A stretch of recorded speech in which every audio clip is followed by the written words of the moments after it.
If I'm being honest, I wasn't sure how this would turn out or if I'd like it. I was kind of leaving it open for the possibility of adding stone on the face later or tile or something. But this board that I used was really old and the grain really popped out through this. And I think I really like it. One final check, this is number 4 bar, it's a 1/2 inch thick. We got a few of these dowels sticking in. Got the rebar, it's actually off the ground. Here's my concrete mixture.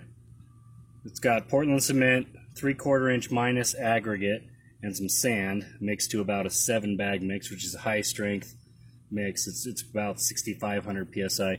This is what's called fiber mesh. It's just these little glass fibers. It's like fiberglass, but it's for concrete. It's getting hard, as concrete tends to do.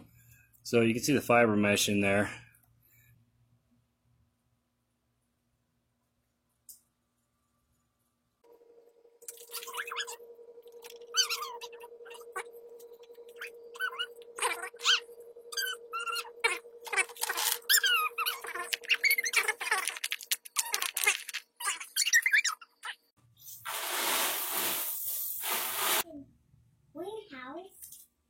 Mm-hmm.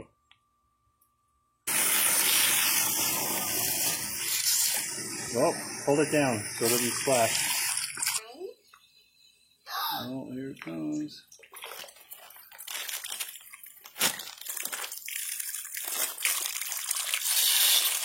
This white stuff I got is some roofing material. It's for kind of going around the perimeter of the roof. This is a 2-inch one. Here's what it looks like uninstalled. Has a little drip thing on it. I just gotta wait for a day for this to dry, and then cross my finger that my level's spot on, and then we're done with that part. Yep. First off, for the water return line, I had these 3 originally drilled, ran into reservoir behind this concrete wall and kind of hidden.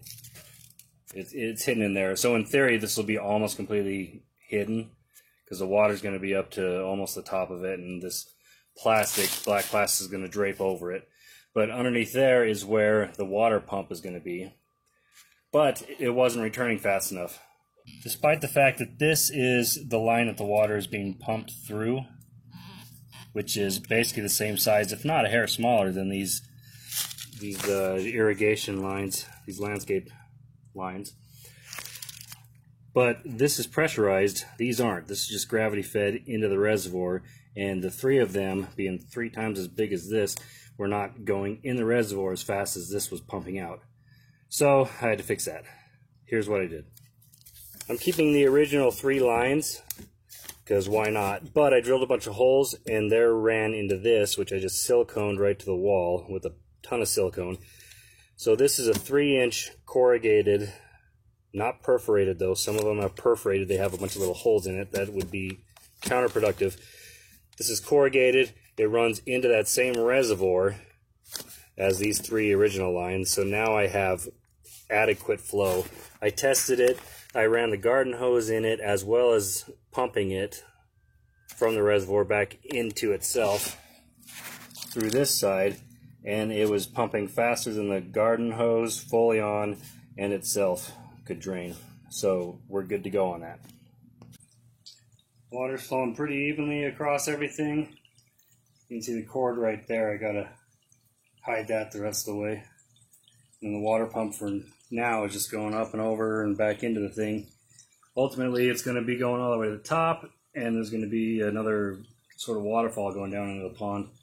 But I'm not going to show that in this video. I'll wait for another one. For right now, though, there it is.